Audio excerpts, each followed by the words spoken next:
ஆமென். இன்றைக்கு நமக்கு பெரிய ஒரு அற்புதத்தின் நாளாய் ஆண்டவர் மாற்றுவாராக. ஸோ இந்த வருஷத்தை ஆண்டவர் நமக்கு புதுமையாய் கத்த தந்திருக்கிறார். எல்லா வருஷத்தை போல அல்ல, இந்த வருஷம் என்னுடைய வாழ்க்கையிலே ஒரு பெரிய மாற்றுதலின் ஒரு வருடமாய் இஸ்ரவேல் ஜனங்களை ஆண்டவர் எகிப்திலிருந்து விடுதலை பண்ணுவதற்கென்று ஆண்டவர் ஒரு குறிப்பிட்ட நாளை ஆண்டவர் வைத்திருந்தார்.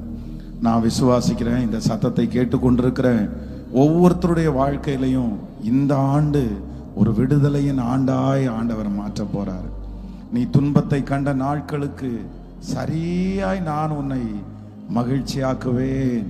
ஸோ இதுவரையிலையும் இத்தனை ஆண்டுகளும் நீங்க நிறைய துன்பத்தை நீங்க அனுபவித்து இருக்கலாம்.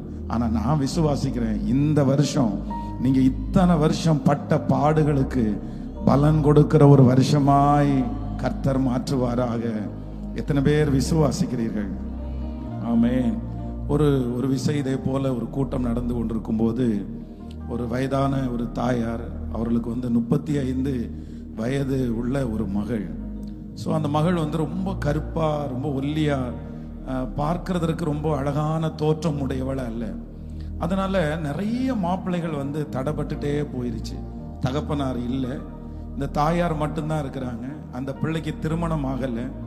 நிறைய மாப்பிள்ளைங்க தடையா போயிட்டே இருக்குது. ஒரு நாள் இந்த மாதிரி ஆராதனை நடந்துட்டு இருக்கும்போது ஒரு பாடல், தேவனே சேனைகளின் தேவனே, சேனைகளின் தேவனாகிய கர்த்தாவே திருப்பி கொள்ளும். இந்த பாட்டு புக்கில் இருக்கு பாரு, பாட்டுத்தாள்ல அந்த பாடல் இருக்குது. பாட்டுத்தாள்ல 9வது பாடல்.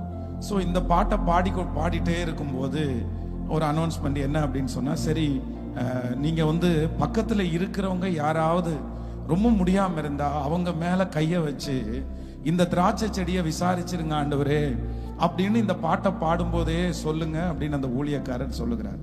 சொன்ன உடனே இந்த வயசான அம்மா இந்த பிள்ளை மேல இந்த பிள்ளையினுடைய தொடையில கைய வச்சுட்டு ஆண்டவரை பார்த்து சொன்னாங்களா, ஆண்டவரே இந்த பிள்ளைக்கு 35 வயசு ஆக போகுது, இந்த பிள்ளைக்கு இன்னும் கல்யாணம் ஆகல, இந்த திராட்சை செடியை எப்படியாவது இந்த வருஷத்துல நினைச்சிருங்க ஆண்டவரே அப்படின்னு இந்த பாட்டை பாடி பாடி அப்படியே அழுதுட்டே வீட்டுக்கு போனாங்க.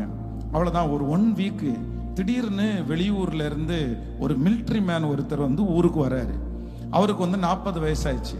அவருக்கும் திருமணம் ரொம்ப நாளா நடக்காம இப்பதான் வராரு. வந்த உடனே இந்த பொண்ணை பார்த்த உடனே அவருக்கு பிடிச்சு போச்சு. ராஜா வீட்டு கல்யாணம் போல அந்த கல்யாணத்தை ஆண்டவர் நடத்தி கொடுத்தார்.